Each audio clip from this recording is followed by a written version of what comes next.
오늘 말씀의 제목은 성전 되어가기입니다. 지난주에 우리는 모두 예수님을 믿는 사람에게 받은 그 성령님이 그 안에 계실 때 우리가 있는 곳이 지성소, 바로 하나님의 성전이 된다, 함께 말씀을 나누었습니다. 그리고 지성소된 우리가 가는 삶의 자리마다 하나님의 능력이 나타날 수 있도록 우리가 기도하고 우리의 삶을 드려야 한다, 함께 말씀 나누었죠. 어떻게 여러분 한 주 동안 지성소로 잘 사셨을까요? 네, 다시 웃고 계시죠? 잊기도 하고 계신 분도 계실 거고요. 잘 사신 분도 계셨겠죠. 우리 함께 또 서로 이야기해 줄까요? 이렇게 그럼에도 당신은 성전입니다. 이렇게 인사해 줍시다. 서로 바라보고 그럼에도 당신 성전입니다. 시작. 그럼에도 당신은 성전입니다. 네, 실패하더라도 여러분은 하나님의 성전입니다. 계속해서 성전된 삶을 포기하지 않는 저와 여러분 되길 바랍니다. 성령 강림 이후에 우리는 계속해서 성령 하나님께서 우리에게 어떤 일을 행하시는가 살펴보고 있습니다. 오늘은 성전 되어가기, 바로 우리를 성전으로 부르셨고 또한 성전으로 지어가고 계시는 성령 하나님에 대한 말씀을 나누고자 합니다. 혹시 영세교회 10년 이상 다니신 분 손 한번 들어볼까요? 그러면 내려보시고 20년 이상 다니신 분 있을까요? 꽤 많으시네요. 그러면 영세교회 5년 이하로 다니신 분 손 한번 들어보실까요? 영세교회 5년이 그래도 조금 되시긴 하네요. 근데 대부분은 10년, 20년 이상 다니신 것 같네요. 여러분 혹시 그 영세교회 청년부만의 문화가 있는 거 여러분 느끼고 계시나요? 10년, 20년 다니신 분들은 당연히 그냥 여기가 이 청년부는 그냥 우리는 원래 늘 이렇게 예배 드렸고 이렇게 교제했고 이렇게 살았으니까 그냥 이 분위기가 너무 자연스럽죠. 그런데 한 5년, 3년 이렇게 조금밖에 안 다니신 분들은 아마 영세교회 청년부 처음 오셨을 때 그 느끼는 그 묘한 느낌이 있을 거예요. 저도 처음 왔을 때, 영세교회 처음 왔을 때 영세교회만의 특별한 그 정서가 있어요. 그 청년부만의 특별한 문화와 분위기가 있더라고요. 굉장히 샤이하고요. 하지만 내적 친밀감은 느끼고 있고, 예배 시간 절대 웃으면 안 될 것 같고, 이름 부르면 되게 부끄러워하고, 그런 아주 영세교회만의 아주 되게 좋은 문화가 있어요. 이게 좋고 나쁜 게 아니라 어느 공동체를 가든지 그 공동체만의 분위기나 정서가 다 다릅니다. 그래서 처음 오는 사람들은 그 문화에 적응해야 되고 그 문화에 익숙해져야 하죠. 지금부터 약 2000년 전에 에베소라는 지금의 튀르키예에 있는 한 지역의 에페스라는 지역에 있던 한 교회도 마찬가지였습니다. 이 에베소라는 교회가 있었는데요. 기원 후 약 60년대에서 90년대 사이에 있었던 교회입니다. 이 당시에 이 지금의 튀르키예에 있던 이 에페스라는 지역은 상업적으로 굉장히 발달한 도시였어요. 그리고 잘 아시다시피 이 튀르키예는 지금도 그렇지만 동양과 서양의 중간쯤에 있는 곳이죠. 그래서 다양한 문화가 만나는 곳이었고 상업이 발달하는 곳이었기 때문에 특히 이 당시에는 아주 다양한 종교가 가득했었습니다. 그런 에베소 지역에 교회가 생긴 거예요. 예수님을 믿는 그리스도인들이 생겨난 겁니다. 많은 종교들이 있는 그 가운데 예수님을 따르는 사람들이 교회로 생겼습니다. 근데 그 교회 안에는 대부분이, 아주 많은 사람들이 유대인이었습니다. 그러니까 이스라엘이 멸망하고 이렇게 흩어진 디아스포라이었던 이 이스라엘 사람들이 있었던 유대인들이 굉장히 많았습니다. 그리고 동시에 그 에베소 교회 안에는 이방 사람들, 그러니까 유대인들이 아닌 사람들도 많이 이 에베소 교회에 들어와서 예배를 함께 드렸습니다. 어떤 일이 일어났을까요? 좋은 일이 일어났을까요? 여러분 지금을 가도 유대교를 믿는 사람들 지금 가보면 본인의 자부심이 엄청납니다. 나는 선택받은 민족이야. 하나님이 우리 민족 선택했어 라는 자부심이 엄청납니다. 그래서요, 유대인 아닌 모든 사람은 다 지옥 간다고 생각하는 게 유대인들이에요. 그리고 율법을 철저하게 지킵니다. 그래서 이 에베소 교회 안에서도 유대인들은 뭐라고 얘기했냐면, 나는 예수님을 믿어서 구원받았지만 너 이방인들 너희 율법도 지켜야 돼. 우리 어떤 율법 지키는 줄 알아? 안식을 잘 지켜야 된다. 할례 받아야 된다. 할례가 뭔지 아세요? 생식기를 이렇게 잘라내는 행위인데요. 할례 받아야 된다. 그래야만 하나님의 백성 된다. 막 떠드는 거예요. 아는 게 많잖아요. 그러니까 이방인들, 에베소 지역에서 다른 문화와 종교를 가졌던 사람들이 교회에 왔을 때 움츠러드는 거예요. 와, 나는 저런 거 잘 못하겠는데? 그런 분위기가 계속되는 에베소 교회에 점점 갈등이 생긴 겁니다. 이게 점점 심해졌어요. 그리고 서로 치고받고 다투기 시작한 겁니다. 에베소 교회의 유대인과 이방인이 서로 다투는 일이 일어나자 사도 바울이 그 에베소 교회에 편지를 쓴 것이 바로 이 에베소서의 내용입니다. 에베소 교회에 그러면 사도 바울은 무엇라고 처음으로 했을까요? 각자의 다른 입장과 배경을 가진 이 사람들에게 에베소서 2장 1절과 4절 5절 말씀을 우리 새번역 성경으로 제가 한번 읽어드리겠습니다. 눈을 따라 읽어주세요. 여러분도 전에는 허물과 죄로 죽었던 사람들입니다.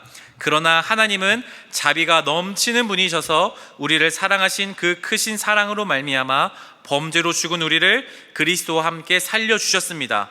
여러분은 은혜로 구원을 얻었습니다. 아멘. 잠깐 화면 보여주세요. 사도 바울이 첫 번째 했던 말은 뭐냐면 유대인들, 이방인들 모두를 동시에 예수 그리스도 앞으로 딱 불러 모읍니다. 여러분도 전에는 허물과 죄로 죽었던 사람입니다 라고 말해요. 그러니까 유대인들 너네 율법 많이 지키지, 너네 아는 거 많지, 너네 오래 다녔지, 하나님 열심히 믿었었지, 그런 거 중요한 게 아니라 이방인들 너희 가진 기존의 문화, 종교 많았지, 그런 거 중요한 게 아니라 우리 모두가 전에는 허물과 죄로 죽었던 사람들이다라고 동시에 예수님 앞에서 다 지위를 끌어내려버려요. 동일선상에 놔버려요. 그리고 이렇게 말해요.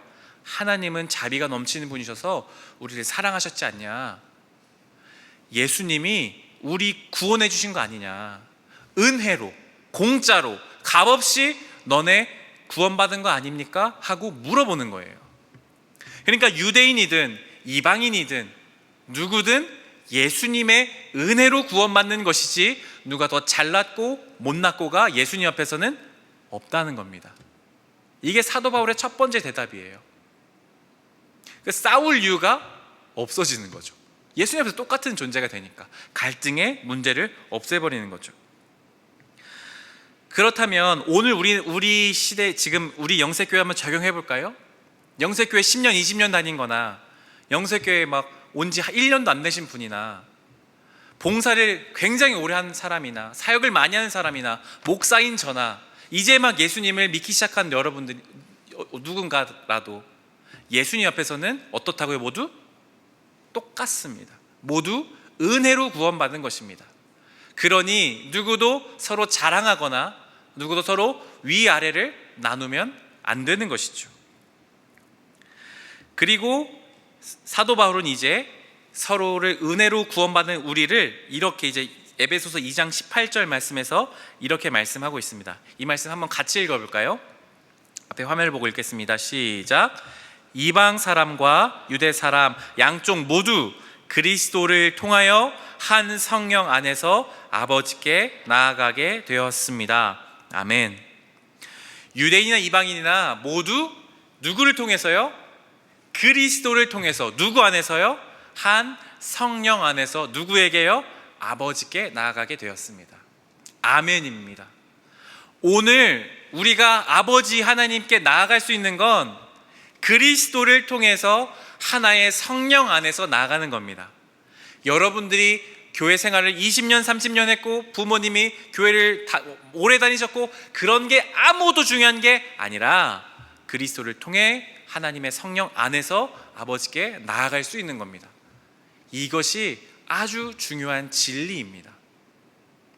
그 사도 바울은 지금 이 둘로 나뉘어 있는 에베소 교회 사람들을 하나로 묶는 거예요. 어떻게? 그리스도를 통해서 성령 안에서. 그리고 나서 이제 사도 바울이 이런 모습을 가지고 비유를 가지고 설명해요.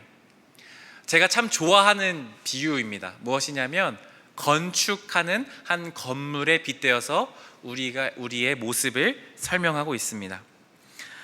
에베소서 2장 오늘 읽었던 말씀인데 20절부터 22절까지 말씀을 우리가 함께 다시 읽어보면 좋겠습니다. 제가 20절, 여러분들 21절, 22절은 합독하겠습니다. 제가 먼저 20절 읽겠습니다. 너희는 사도들과 선지자들의 터 위에 세우심을 입은 자라. 그리스도 예수께서 친히 모퉁이 돌이 되셨느니라.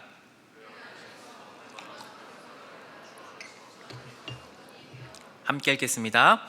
너희도 성령 안에서 하나님이 거하실 처소가 되기 위하여 그리스도 예수 안에서 함께 지어져 가느니라. 아멘.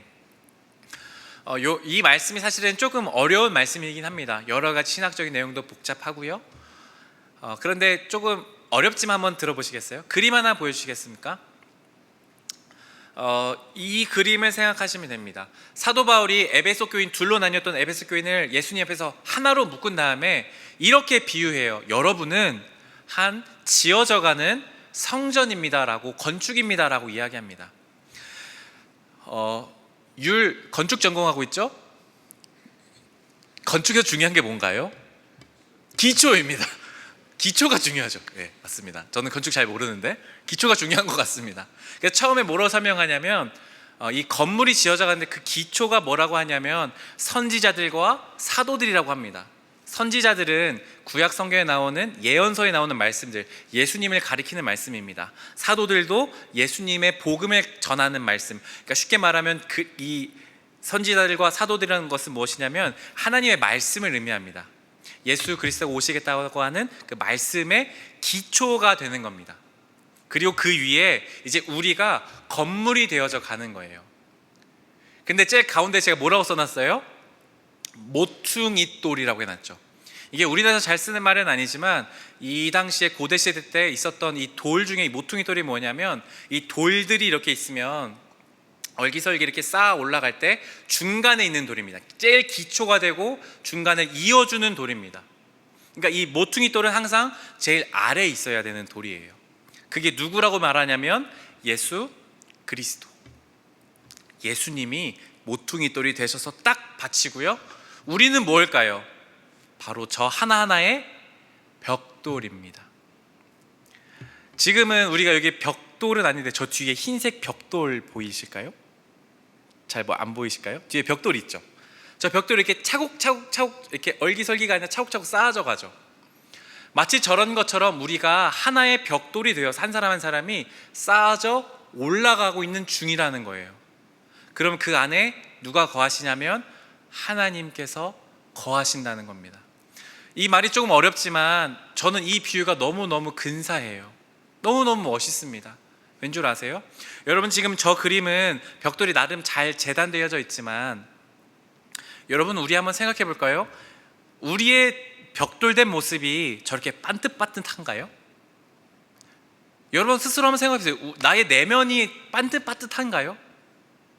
나의 성격이, 나의 모습이, 나의 언어가, 생각이, 마음이 반듯반듯한가요? 아니죠. 모어나 있죠. 울퉁불퉁하죠. 어디는 깨져 있죠.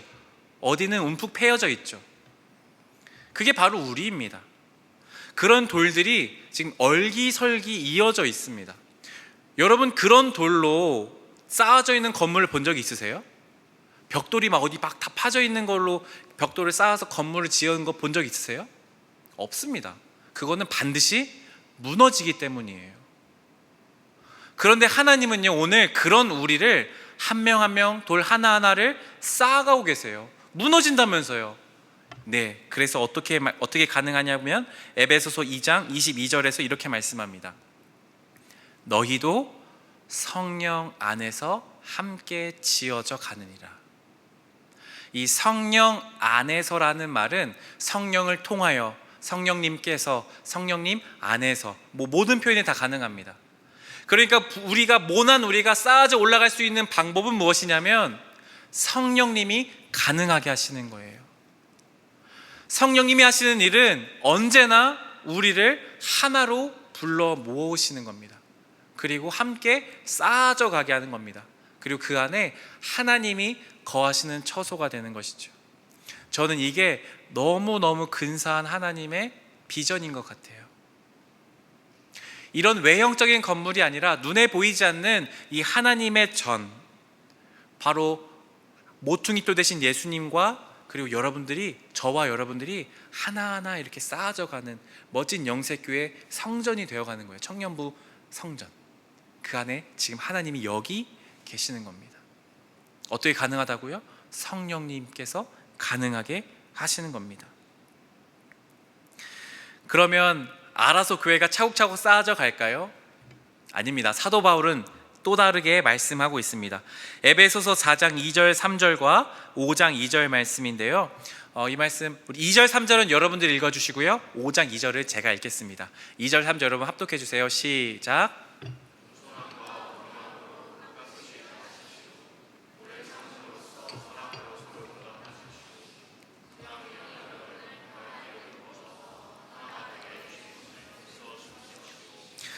그리스도께서 여러분을 사랑하셔서 우리를 위하여 하나님 앞에 향기로운 예물과 제물로 자기 몸을 내어주신 것과 같이 여러분도 사랑으로 살아가십시오. 아멘. 성령님은 어떻게 우리를 쌓아가실까요? 성령을 통해 어떻게 일하실까요? 바로 사랑하게 하시는 겁니다. 성령님은 우리를 사랑하게 하시는 영입니다. 우리가 서로 사랑함으로 우리가 부족한 우리의 모난 돌들이 하나로 연결되는 겁니다. 놀라운 일이죠. 사랑은 구체적인 겁니다. 사도 바울은 4장부터 계속 말해요. 겸손함과 온유함을 어떻게 하라고 해요? 깍듯이 대하래요, 서로. 여기 후배님들 1부 청년들 계신가요? 2부 청년들에게 어떻게 해야 될까요? 깍듯이 대해야 됩니다. 그러고 서로 어떻게 해요? 오래 참아주래요. 서로 용납하래요. 우리 안에 마음에 안 드는 사람이 당연히 있을 수 있죠. 어떻게 해야 됩니까? 참아주는 겁니다. 그게 사랑입니다. 그리고 용납해주는 거예요. 내 마음에 들지 않아도 저 돌이 왜 이렇게 튀어나와 있어 해도 그것을 용납해주는 거예요. 끌어안아주는 거예요. 성령님이 여러분을 평화의 띠로 묶어서 하나가 되게 해주신 것을 어떻게 하래요? 힘써 지키랍니다. 여러분들이 힘써 지켜야 되는 거예요. 사랑은 저절로 그냥 되는 게 아니라 힘써 지키는 겁니다. 그러니까 우리 공동체 안에 사랑하려고 애쓰고 힘써야 되는 겁니다. 그리고 또 이렇게 말씀해요. 그리스도께서, 예수님께서 우리를 사랑하셔서 자기를 제물로 다 바쳤듯이 서로를 그렇게 사랑하라고 합니다. 예수님이 어떻게 우리를 사랑하셨나요? 우리가 자격 없잖아요. 예수님 앞에 우리가 사랑받을 자격 있나요? 우리가 죄가 전혀 없는 사람이 아니라 죄가 가득한 사람입니다. 그럼에도 예수님은 우리를 위해 죽으셨습니다. 그리고 날마다 죄를 반복해도 끊임없이 우리를 받아주세요. 마치 고슴도치 같은 우리, 죄의 고슴도치처럼 막 가시가 가득한 우리를 날마다 끌어안으시는 거예요. 사랑하니까요. 아프셔도 참으시는 거죠. 그리고 우리가 변화되기를 날마다 품어주시는 게 예수님 아닙니까? 그러니까 저와 여러분이 지금 여기서 예배드릴 수 있는 것이죠. 마치 그런 것처럼 서로 사랑하라고 권면합니다. 그렇게 사랑하는 것이 성전이 되어져 가는 것입니다. 저는 이 말씀이 너무 좋아요. 사랑하는 거 어렵죠. 하지만 계속해서 사랑이 완성된 것이 아니라 함께 지어져 가는 그 과정, 사랑해내고 그 갈등을 서로 풀어내고 이해하고 용납하고 그 모든 과정이 바로 하나님께서 성전으로 지어져 가는 모습이라는 겁니다. 그게 바로 사도 바울이 오늘 우리에게 전하는 말씀, 성령 안에서 그리스도를 통하여 주께 나아가는 것입니다. 사랑하는 여러분, 우리 옆에 사람을 볼까요? 앞뒤 사람 한번 볼까요? 어떻게 사랑할 만하세요? 그 주변에 있는 사람은 사실 좀 사랑하기 쉬울 수 있을 거예요. 왜냐하면 나름 그래도 좀 친한 사람이랑 같이 앉았잖아요. 그럼 한 두 블럭 옆에 있는 사람을 볼까요? 좀 어색한 사람들 볼까요? 막 한숨 나오나요? 사랑할 수 있겠습니까? 우리 영세교회 청년 공동체가 서로 함께 사랑하는 거예요. 내 옆에 사람만 사랑하는 거 아니라 사랑할 수 없는 사람조차도 성령을 통하여 사랑하기 시작할 때 우리가 함께 더욱더 견고한 영세교회 청년 공동체가 되어갈 것입니다. 제 말이 아니라 성령 하나님께서 이루어 가시는 것이기 때문입니다. 이 사실을 믿으며 우리가 서로 사랑하기를 애쓰고 수고하는 우리 모든 한 명 한 명 귀한 지체들 되기를 간절히 소망합니다. 우리 이제 함께 좀 찬양하면 좋겠습니다.